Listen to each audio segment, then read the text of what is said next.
Actually column और beam दोनों एक बिल्डिंग और घर का महत्वपूर्ण पार्ट होता है जिससे कि लोड ट्रांसफर होता है अल्टीमेटली। तो बेसिकली कॉलम जो होता है ये वर्टिकल मेंबर होता है बिल्डिंग का, और जो बीम होता है ये हॉरिजॉन्टल मेंबर बिल्डिंग का होता है। एक्चुअली इसका अलाइनमेंट ऐसे ही होता है।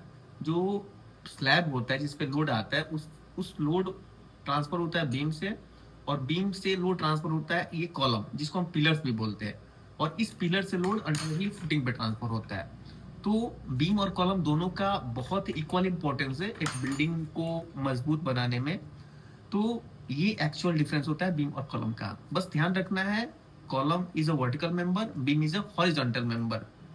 एक्चुअली कॉलम और बीम दोनों एक बिल्डिंग और घर का महत्वपूर्ण पार्ट होता है जिससे कि लोड ट्रांसफर होता है अल्टीमेटली।